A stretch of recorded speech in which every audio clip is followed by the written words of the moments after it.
13, transformation nucléaire. Alors, grand 2, la transformation nucléaire. Donc, on a parlé jusqu'à présent d'isotopes, et si on s'intéresse par exemple aux isotopes du carbone, le carbone à l'état naturel possède 3 isotopes, le carbone 12, le carbone 13 et le carbone 14. Certains noyaux, comme celui du carbone 14, sont instables et vont se transformer spontanément en un autre noyau tout en émettant une particule et de l'énergie.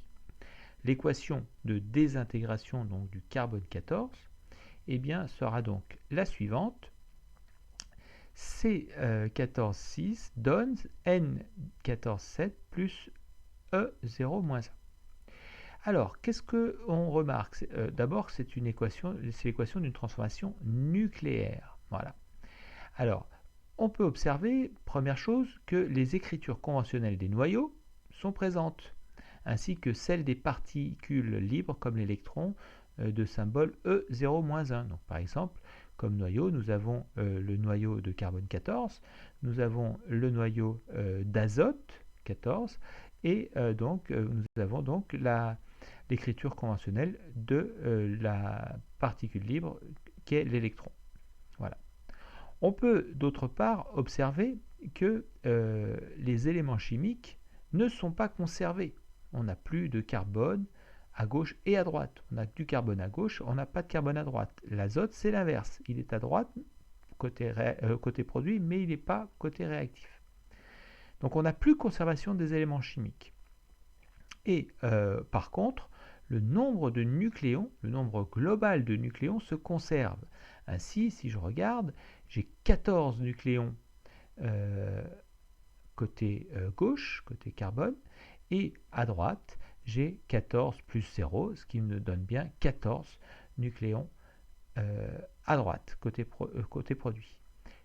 Et enfin, on a également le nombre de charges Z qui se conservent.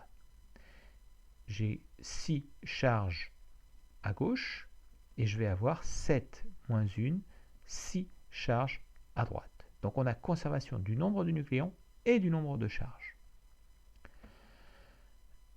Alors, lors d'une transformation, donc, vous notez, il y a conservation du nombre de nucléons, grand A, et conservation du nombre de charges.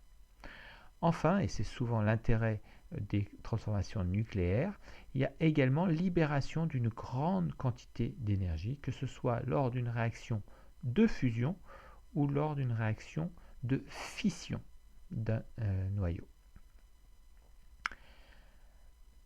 Passons à la partie grand 4, la nature d'une transformation. Donc, pour identifier la nature d'une transformation, on observe les réactifs et les produits. Si les réactifs et les produits ont même formule chimique, c'est une transformation physique. Exemple, la vaporisation de l'eau. On a de l'eau liquide qu'on transforme en eau gazeuse. Si les réactifs et les produits ont des formules différentes, mais que l'on retrouve les mêmes éléments chimiques, ce sera une transformation chimique.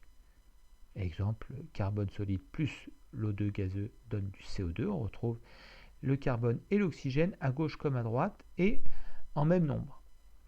Et enfin, si réactifs et produits ont des éléments chimiques différents, c'est une transformation nucléaire, par exemple la fusion de deux noyaux d'hydrogène qui aboutit à un noyau plus gros d'hélium et à l'émission d'un neutron. Et bien ça, c'est une transformation nucléaire. Voilà, c'est tout pour aujourd'hui. Bon courage et à bientôt. Au revoir.